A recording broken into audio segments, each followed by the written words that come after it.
One thing that has only become more prevalent in the last few years is AI-generated YouTube videos, particularly in the ride safety space. We've always seen bad top 10 lists that cover ride accidents and do so in a sensationalized and inaccurate way. However, newer videos are made mostly or entirely by generative AI, even on major YouTube channels. Recently, you all sent me a new video that seems to follow many of these themes and also has over 500,000 views. Today, we'll be sitting down and reacting to this video and seeing what is true and what's hallucinated AI nonsense. If nothing else, this should at least be entertaining. Imagine launching from 0 to 112 miles per hour in just 1.56 seconds. Sounds thrilling, right? Yeah, but sure. For one roller coaster ride, that heart I like all the pumped in screams and everything. pounding speed into a nightmare. And now it's permanently shut down. Oh, For boy. that and many more rides that met a grim fate. Keep watching. Do. Grim fate. I mean, the ride was demolished. Onpa at Fuji Q Highland Park in Japan wasn't just your standard roller coaster. The fastest coaster in the world when it debuted in 2001. Dude, the roller coaster tycoon screams. Keep going. Riders subjected to forces so intense, they rivaled the kind felt by pilots in fighter jets. So this is not exactly true. This comes down to kind of the difference between instantaneous and long duration forces, which is something ASTM actually cares about in the ride standards. In a situation like what you'd experience as a fighter pilot, you're going to be sustained in those G-forces for a long period of time. On a ride, you might be experiencing it for a few moments of a second.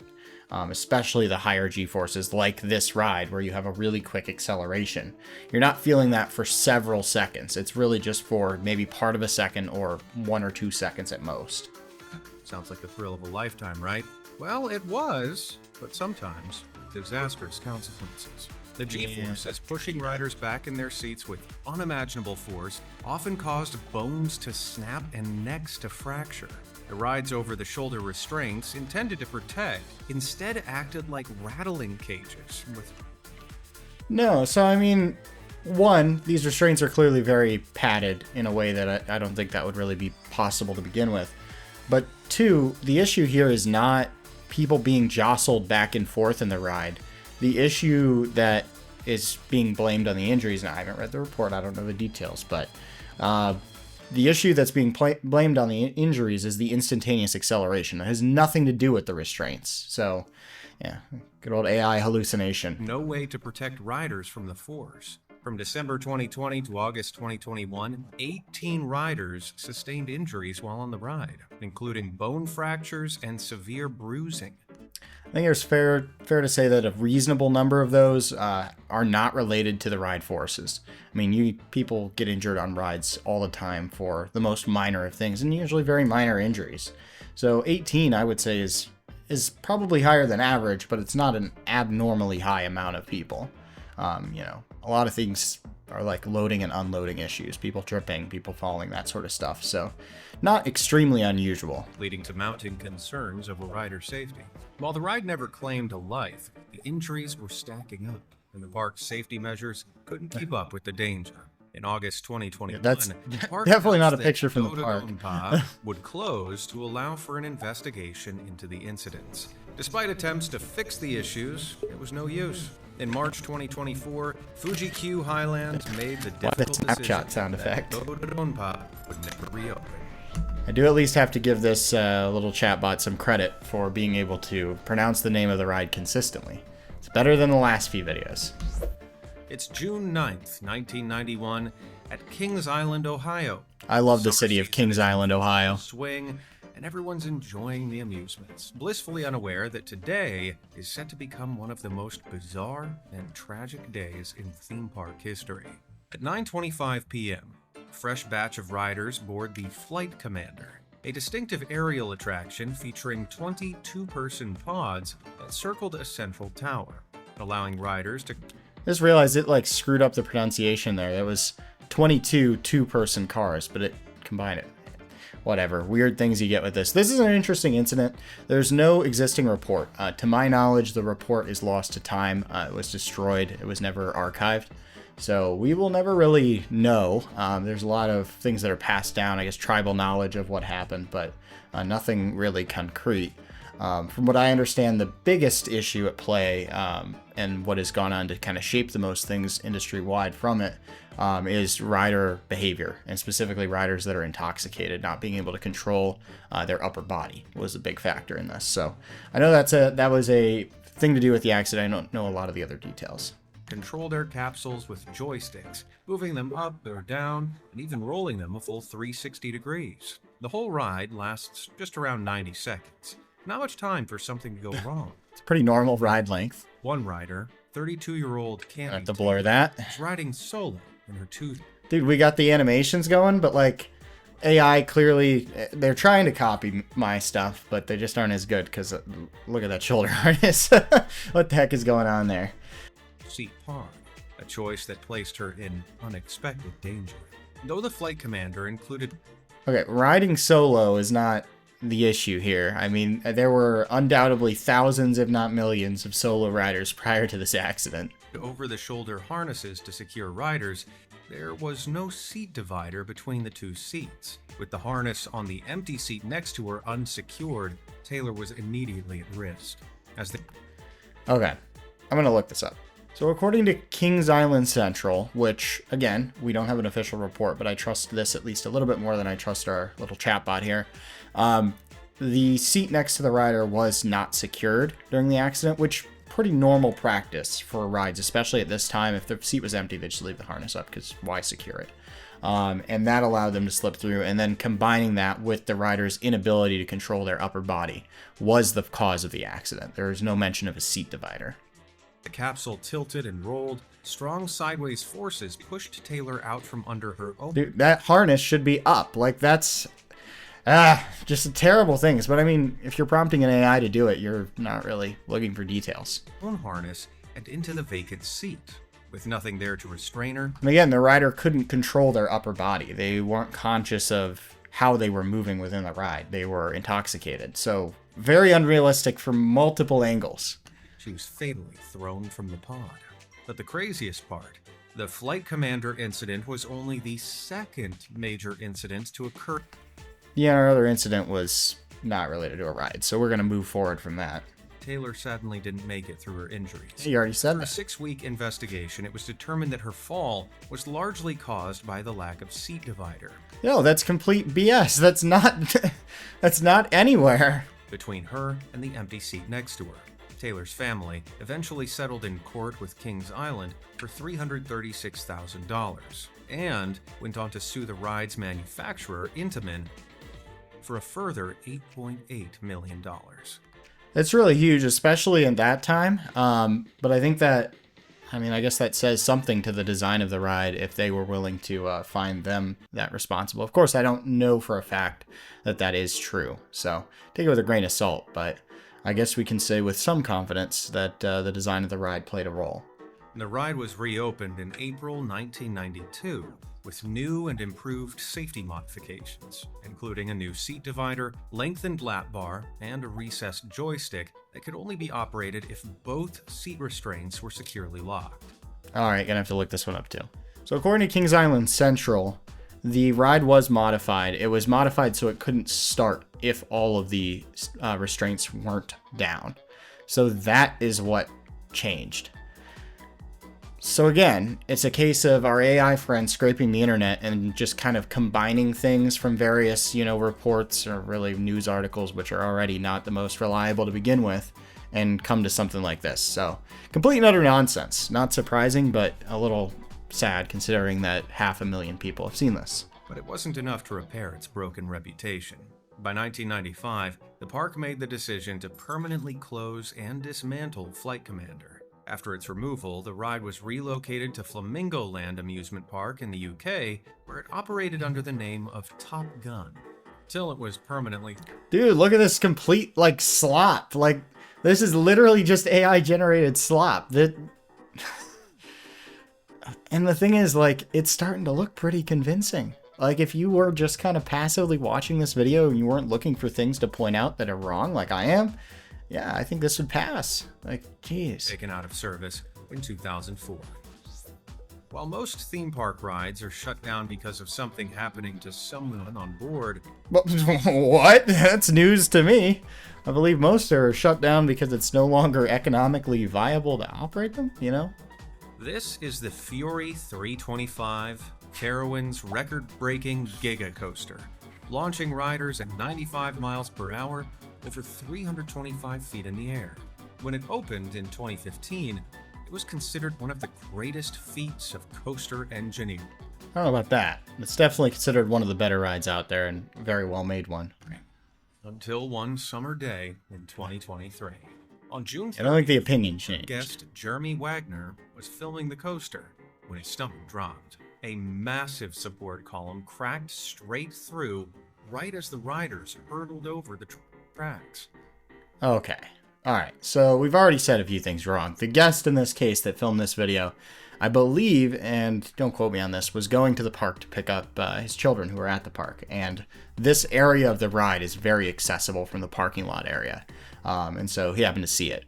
This crack did not break. It did not become a break in front of the rider's eyes. Essentially, what had kind of happened, and I will say, what happened here is pretty common on steel coasters. It happens all the time.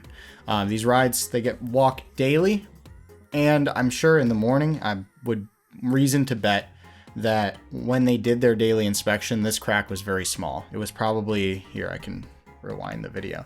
It was probably in this section, kind of right underneath the, I guess, toe of the support column. And it was likely very small. Think about it, early in the morning, ride is cold. There's no weight on that support or no extra stress on that support column. It was probably very small. Over the course of the day, heat of the day, it undoubtedly became larger, and it wasn't noticed until this guest, recorded it and reported it, which was the right thing to do. But, these types of things happen on steel coasters, and the structure is designed to, take that.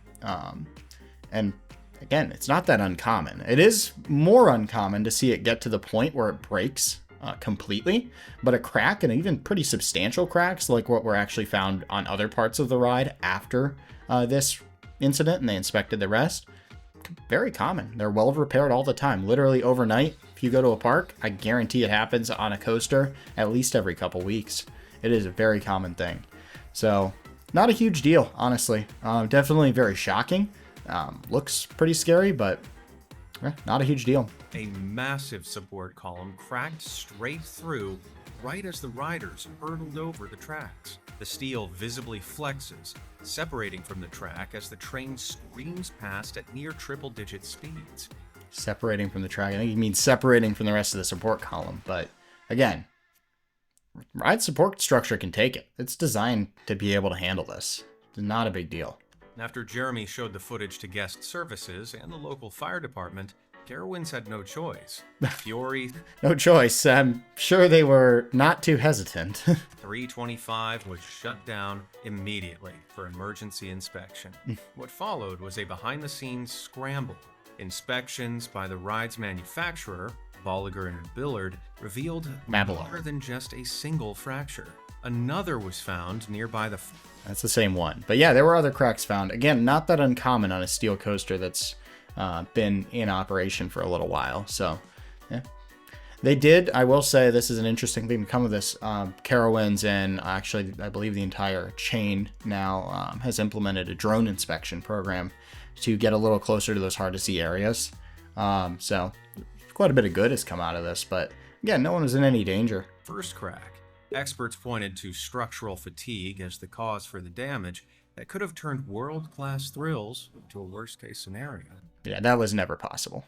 This ride would have had to operate for probably several weeks in this condition before that would have even been a possibility.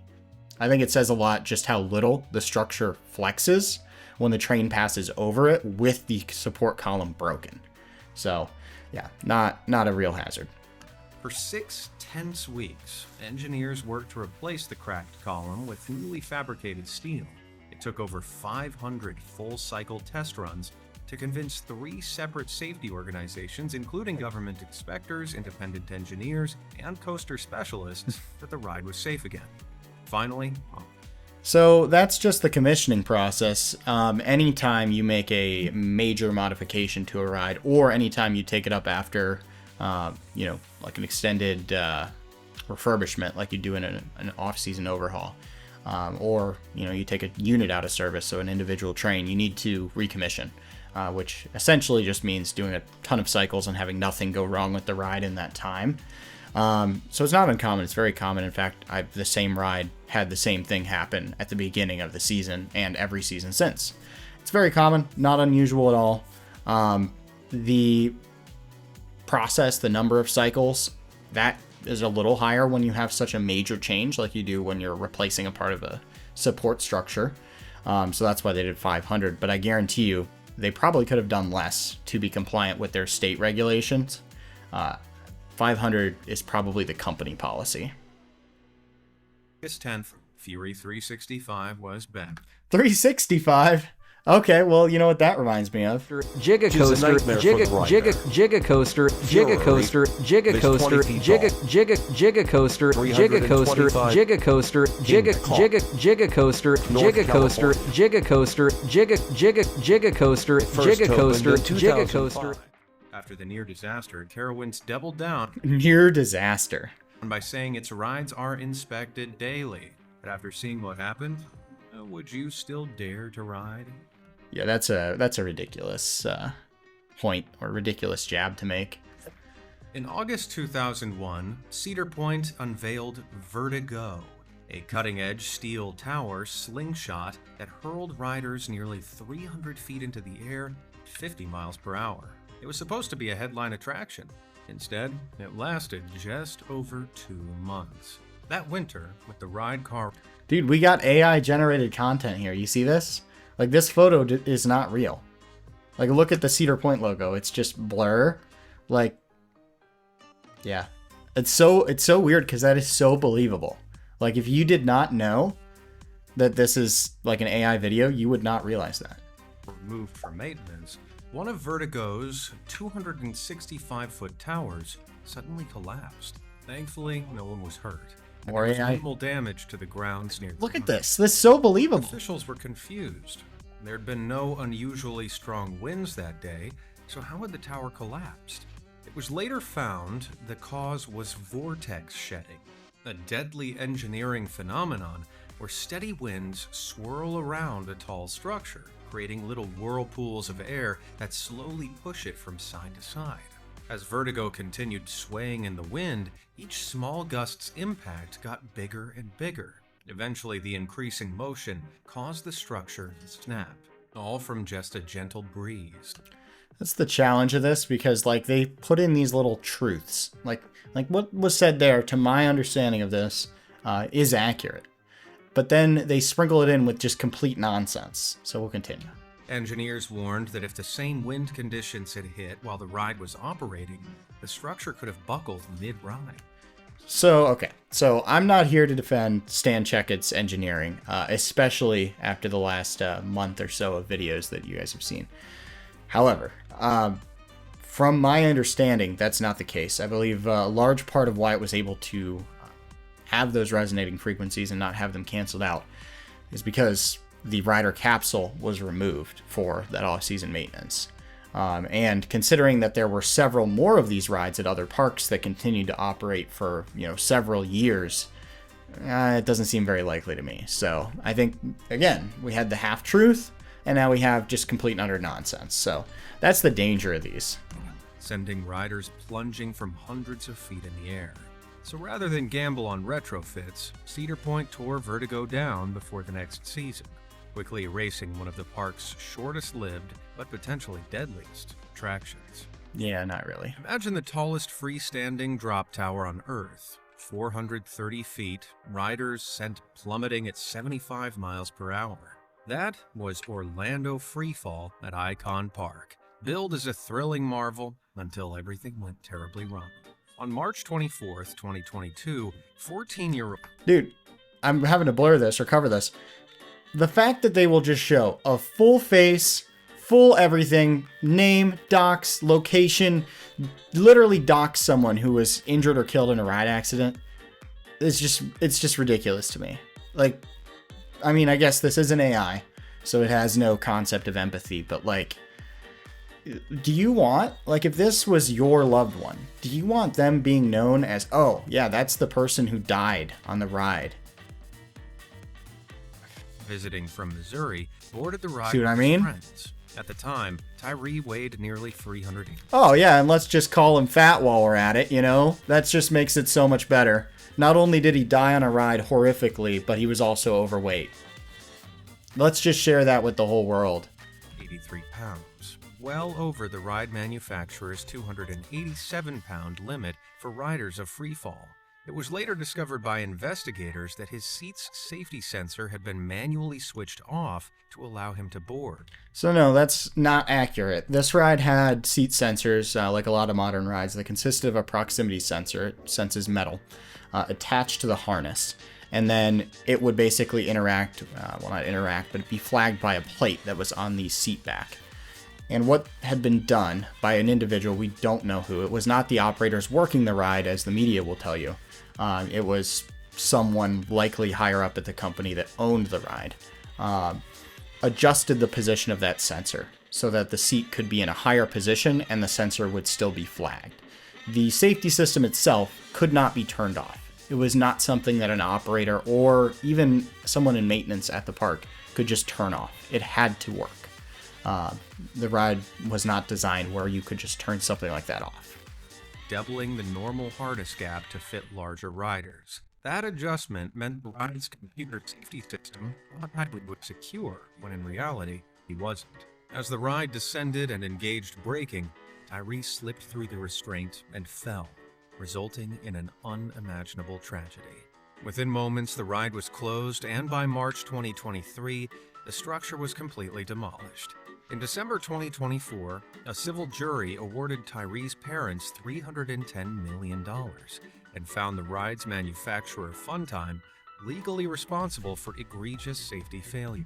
So this is really interesting, and it's something that I don't see talked about very much on the enthusiast side of the industry, but Funtime really screwed this up for the entire industry. They screwed over the entire industry.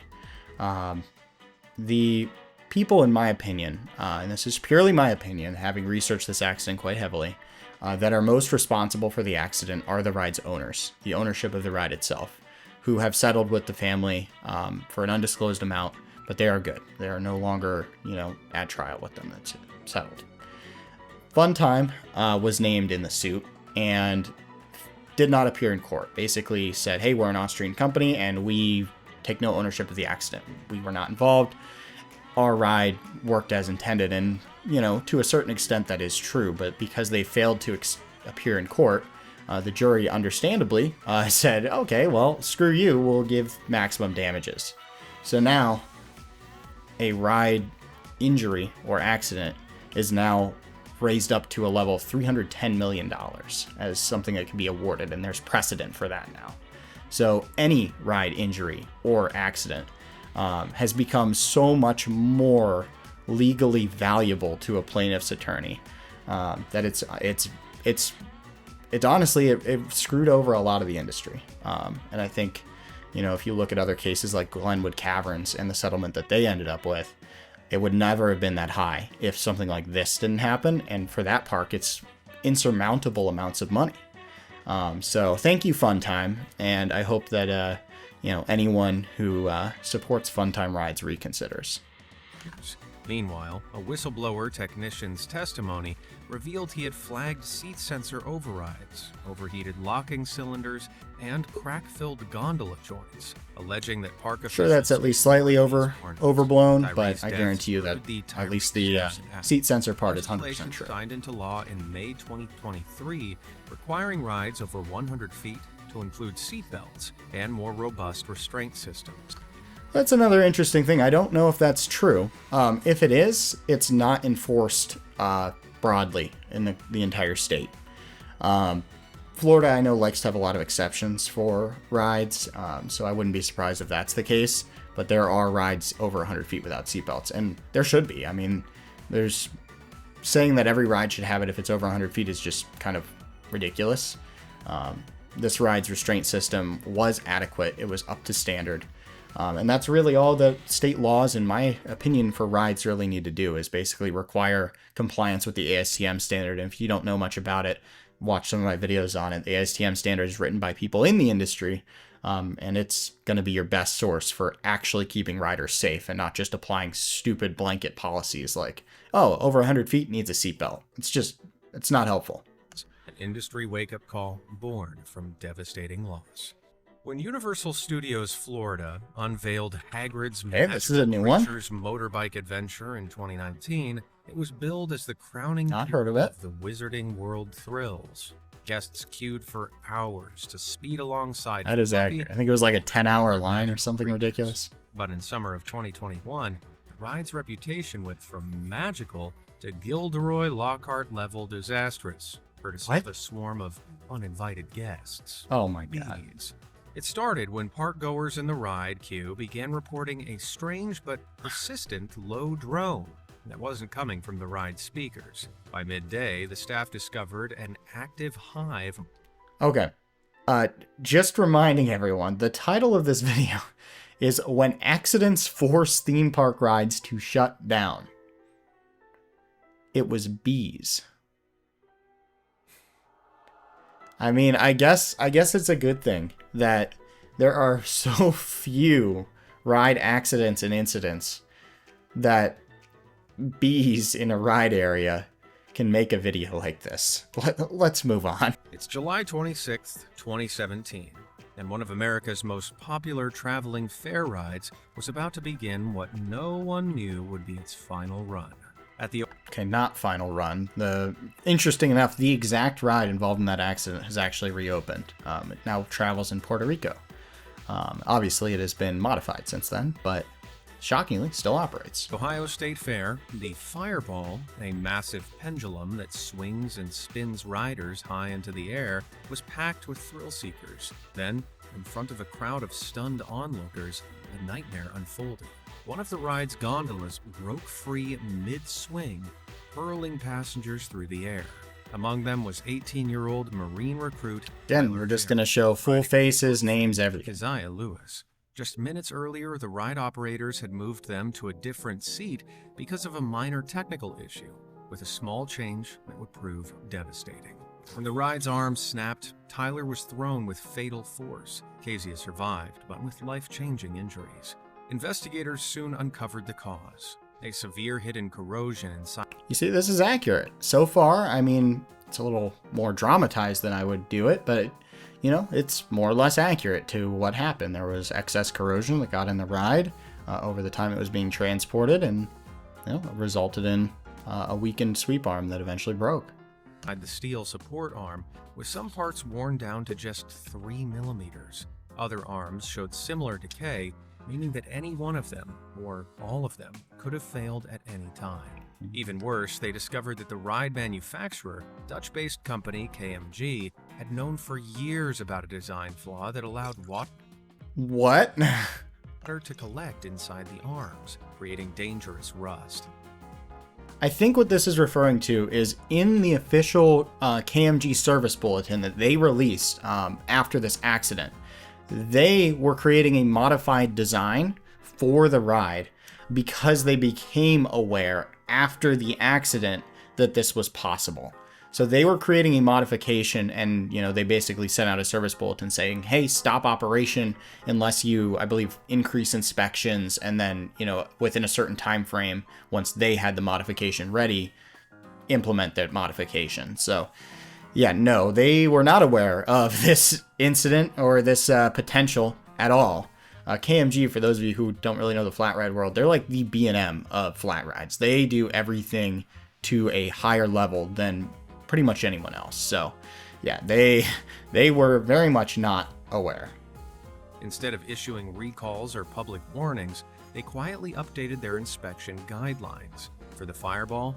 No. So I think what it's thinking, or what this AI is, you know, consuming tons of water and electricity to come up with, is it's pulling from the official service bulletin, and it's seeing the part where it said, and this was, again, all issued after the accident, where it said you can continue operation of the ride provided that you increase inspections of these specific areas, and if you notice the amount of rust that, would be dangerous, you must cease operation, and then eventually modify the ride regardless. That's what the service bulletin said. I think it's extrapolating that to say, oh, they knew about this and they were just okay as long as you increased inspections. No, that's not the case. The Ohio State Fair, those updates came far too late. Because KMG was based in the Netherlands and Ohio law didn't extend criminal liability to foreign manufacturers. What? Okay, in this same exact video, I don't know if that's true or not, but I'm gonna guess no, because in this same exact video, if we have a instance where someone sued Intamin, which is a foreign manufacturer. So no, this is complete and utter nonsense once again. U.S. prosecutors had no way to bring the company into court. However, there's no reason to. They didn't do anything wrong. To file a civil lawsuit against Amusements of America, the New Jersey-based operator that owned and ran the fair's rides. After the incident, the Fireball at the Ohio State Fair was immediately shut down, but it wasn't over yet. At the time, KMG had about 43 similar Fireball rides operating at fairs around the world, with 11 of them in the U.S. Within days, KMG ordered every single one out of service. To this day, again, it was just for the inspections. There's no public evidence that any have ever returned to operation. What? My guy, these are like every single fair in existence. I mean, I guess if you are an AI, you don't get to go to fairs and actually see that. But no, the Fireball has returned to operation, as have all of the rides affected by this incident in the service bulletin, including the very ride the accident happened on. Oh my god, that's just insane. When theme park rides fail, often the park takes the blame while the manufacturer slips into the shadows. But in the industry, one name stands out: Safeco. Founded in Spain in 1968.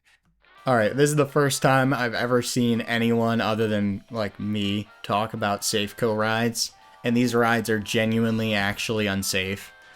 So well done to this AI for scraping my content, because this is actually good news to get out there. They built some of the most unsafe, accident-prone rides Pretty sure that's ever made. my exact line, In but that's particular, okay. has earned an especially grim reputation.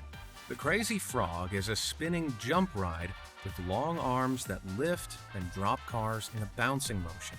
That bounce is controlled manually by the operator's foot pedal, and one wrong move can send the car slamming into the ground. No, it cannot. Correctly pulled that from my video, the part about the foot pedal existing. But no, if they mess up with the foot pedal, it's going to bottom out on the jump mechanism. It's not going to hit the ground. That would be just insane design. Even for Safeco, that would be something. No, it'll bottom out on the jump mechanism, which will cause a jolt, which will injure riders, or could injure riders, and will damage the equipment, but it will not smash into the ground. And if that doesn't sound risky enough, the arms themselves are a hazard. Their welds sit at the highest stress points.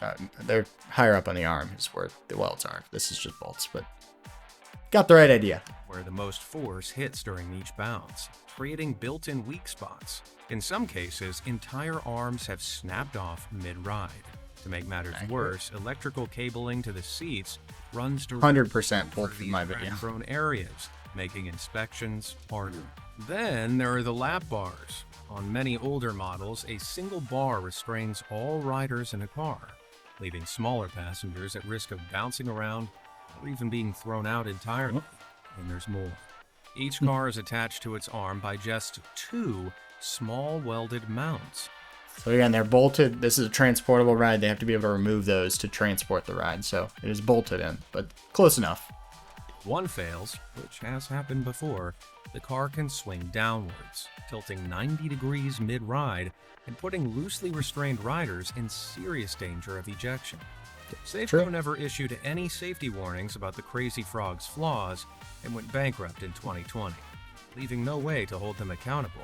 Government agencies in several countries stepped in with safety advice, but many rides remain unmodified, especially outside the US and UK. So in the US, they are actually not really able to operate if they're in any jurisdiction that requires compliance with ASTM, especially with, I believe, 2291, I think, is the standard that will apply here. But UK has done a really good job of kind of issuing their own advice for changing these rides, which is good to see. But yeah, fairly accurate in this segment, and that's good to see because this is actually one that's not talked about enough and is an actual hazard. In 2024 alone, there were 2 riders ejected, a sweep arm tearing free, and an entire car 100% pulled from my video, but I'm okay with it. For a ride called Crazy Frog, the real crazy part is that so many are still operating. When a roller coaster's selling point is that it combines wooden tracks with real fire, you'd be right to be cautious. But in July 2024, guests at Alton Towers found out the hard way when one ride quite literally went up in smoke. Wicker Man is one of the UK park's headline attractions, themed around a towering flaming wicker figure that looms over the tracks. Now, despite its timber look, the main Wicker Man structure is actually steel, while only the track includes wood, which makes the pyrotechnics safe, in theory. But on that summer day, riders queuing for their turn noticed something odd: smoke rising from one of the coaster's turn section. So it's really interesting. Wood coasters are probably some of the least flammable wooden objects. And I mean, it kind of comes from the history. If you look at amusement parks 100 years ago, they were just burning down left and right because everything was made out of wood, including the coasters. But there's been so much advancement in fireproof coatings that, I mean, there's an incident. This is a really interesting one. Canada's Wonderland, they had, during a fireworks show, and this was after these rides were closed for the day, but a firework landed on a water slide right next to a wooden coaster. The water slide, all the fiberglass, the whole segment burnt down, completely gone. However, the wood coaster, not even burned, just totally fine. I think it reopened probably the next day, no issues. The slide was out of commission for a year. Like, fiberglass is like so much more flammable, and you would never think that when you're looking at it, but like that's probably the most flammable thing in an amusement park. The ride was evacuated, barriers went up, and engineers appeared on the tracks with fire extinguishers in hand. Speculation spread fast. Could it ignite again? Was the ride about to blow? Yes, it's actually made of dynamite, not wood. Within hours, Alton Towers issued a statement blaming interference from a foreign object rather than the ride's systems. According to So once again, the most dangerous thing at a park is the other people there with you. rumor, the culprit was an accidentally dropped vape. It's thought it must have fallen from a rider's pocket, was struck by another train, and its battery ignited right on the wooden track section. Thankfully, the ride's wood is treated with flame retardants. Exactly. The blaze was contained quickly. After inspections and minor repairs, Wicker Man was back in action 3 weeks later. I honestly doubt it even took 3 weeks. That seems pretty minor. But Alton Towers were right to be cautious. In 2023, a far more serious blaze broke out at French theme park Futuroscope when their roller coaster, Oh, I know this one. caught fire as it rolled into the loading platform. The flames Oh, it doesn't show the actual video. There is a video of this. This is interesting. This is an Intamin spinning coaster, and it had has lithium batteries on board underneath the seats and the fiberglass trains. So what we were just talking about. But yeah, lithium battery ignited, a lot of smoke, small fire. Thankfully, everyone was able to get out. They released the lap bars. Everyone was okay. But very scary incident. Definitely interesting. I know a lot of other manufacturers use capacitors for on-ride power if it's needed. Like Vekoma uses that, for example, which in my opinion seems like the smarter choice, but I'm not an engineer, so I don't know. But yeah, very interesting one. started beneath one of the cars, triggered by a lithium battery that's built into the ride's design. The 2 guests inside managed to escape and later recovered from their injuries, but it's hard not to imagine how much worse it could have been if the fire had ignited mid-run. All right, well, first of all, the fire probably did ignite mid-ride. That's where the forces would have been to cause the damage to the lithium battery, resulting in it igniting. But if you want to talk about wood coasters not being flammable, steel track is even less flammable. In September 2009, a family day at Knott's Berry Farm turned into a nightmare. 12-year-old Kyle Wheeler and his father Russell boarded the front row of the park's high-speed Accelerator roller coaster. But just 4 seconds after launch, everything went wrong. A launch cable snapped, flashing toward Kyle. The horrifying... All right. So, cable did snap in this case. It did not come towards the riders. Debris from the cable came up. The cable runs in its own trough. It's not coming up into the train. The moment was caught on camera, but what exactly happened that day? And why did the cable fail? The Accelerator, built by Intamin, uses a hydraulic launch system to propel trains from 0 to 82 miles per hour in just over 2 seconds. The RCT screens That are killing system me. relies on heavy-duty steel cables, and if one breaks, the consequences can be catastrophic. Okay, I wouldn't say catastrophic, but definitely there is a potential for injury with this type of ride system, and I think that's one of many reasons you don't see it used anymore. But again, injuries were minor, and they're going to be minor if something like this happens. And truth be told, these cable snaps, they happen on these hydraulically launched rides. Had this happened with an empty cycle, you wouldn't even be talking about it. One of these cables had frayed internally over time. When it gave way, cables do that. strands whipped back into the train's car. No, again, It they did not actually go into the train. Debris from the cable went up into the train. also came to light that despite Intamin urging monthly inspections, Knott's Berry waited 6 months between checks. Yeah, an AI-generated photo here. But also, source? Source is hallucination, because I don't ever remember hearing anything like that. So, could be wrong. Could just be me not remembering, but I don't believe that's true. And sometimes blew past those too. Knott's Berry. Definitely not. One thing with parks is everything is on a schedule. So maybe you could possibly make the argument, and I'm not saying that's the case, I'm just saying that it's possible that it wasn't scheduled frequently enough, but there's no way they were just skipping checks whenever. Not a chance. Also, look at this AI-generated slop right here. Accelerator entrance with the something safety guide. Forgive us, this attraction is closed today. Like, what the heck is this? Farm closed the ride immediately. How much water was used for Stayed that? shut for over a year, while Intamin replaced the cables and the park carried out a full safety inspection. Kyle Yeah, I don't know if it really was a full year. I could be wrong, but cable snaps, like I said in these rides, not uncommon. survived, but was left with serious injuries that would take months from recover from. Doctors later said that the blow could easily have taken his leg, or worse, if it had struck a little higher.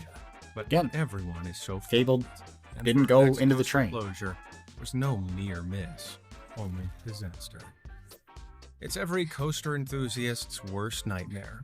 You've just taken your seat on a roller coaster, and the ride operator is securing everyone into their seats.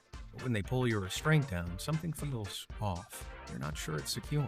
You ask the ride attendant, is everything okay? They reassure you with a smile, and you move forward, trusting that everything will be fine. But what if it's not? That fear became a reality for one rider at Six Flags Over Texas on July 19th, 2013. 52-year-old Rosa Esparza. All right, back to just face and name. Around 6:45 p.m. in the row behind her daughter. Oh my god, that's scary. This is complete AI generated slop you're looking at, but like, that looks so believable. They totally just prompted this thing with, all right, here's the rider from the incident. Here's the ride. I'm sorry, that's scary. And son-in-law. After her restraint was brought down, she immediately expressed concerns to the ride attendant as she could feel that the lap bar wasn't securely fastened. After attendants confirmed with the ride's computer system that all lap bars were secure, the ride began. Early in the ride, Rose... So, this ride, it's a very interesting incident. I've covered it on this channel.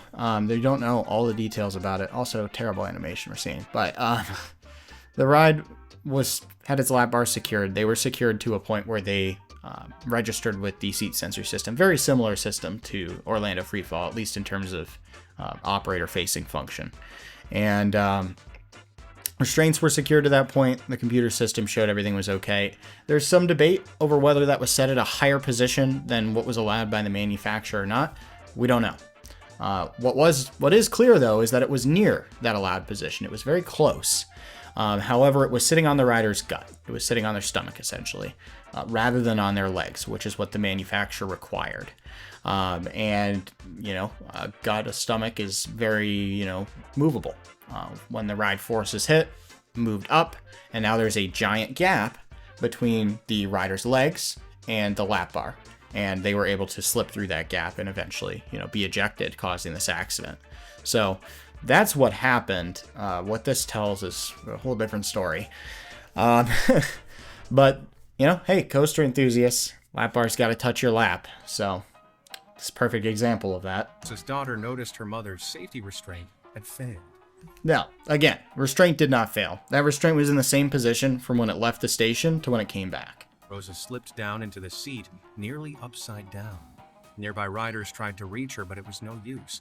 She was thrown from the car at 75 feet. It took the fire crew over an hour to locate Rosa. In the end...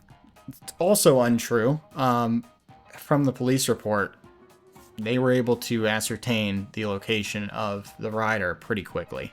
And again, all of this is just kind of made up from this point. I'm going to be honest, this is the last incident in this video, and I think we've seen enough to see.